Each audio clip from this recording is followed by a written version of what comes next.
So I recently took my Tesla Model 3 to Joshua Tree National Park. We started from Orange County and went all the way to 29 Pines Supercharger. Now, it's nice that there's a supercharger right next to the entrance of the park. Although it is 20 miles east of the closest entrance, we wanted to make sure that we went into the park having full battery. A lot of this drive kind of looked like this.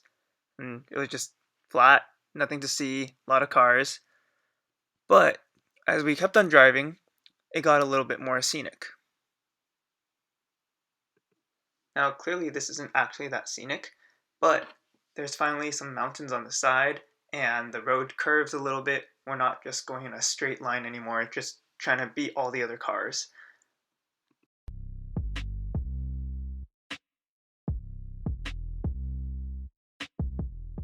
After around an hour of driving, we finally see something different. There is some windmills here, and that's how we knew that it was really windy in this area. And you can see that there's actually a lot of them to the side and in front of us.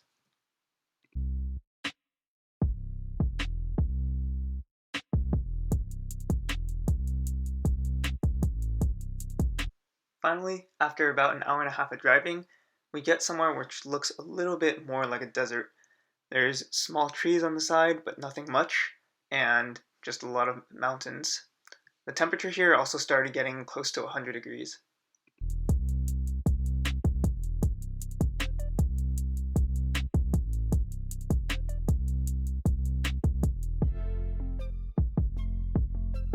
And finally, we made it to the 29 Pines Supercharger.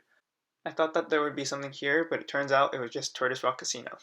We stayed up for about an hour, charged up to full, and then made our way to Joshua Tree National Park. This was about a 30-minute drive, and then we were in. We paid $30 to get into the park, and had to pay by card since they had no cash on the premises. We still had another 10 miles to go before we would see the main attractions, but we started to see some Joshua trees on the side.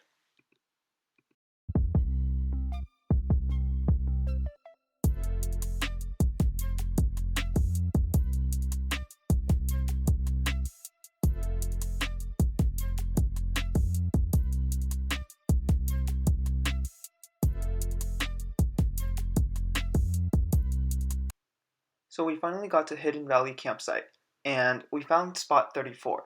Now, the people who stayed here beforehand told us that this is the ranger's favorite spot because if you look at this, you'll see that this is the back of the campsite, and it's just a lot of space. So we went back to the front and paid for our campsite just like this. We then just sat around and watched a bunch of bunnies come attack us. We were eating at the time, so it seemed like they just wanted our food, and they clearly weren't scared of humans because they kept coming closer to us.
After watching the bunnies for a while, we finally set up our tent and then we went to Hidden Valley.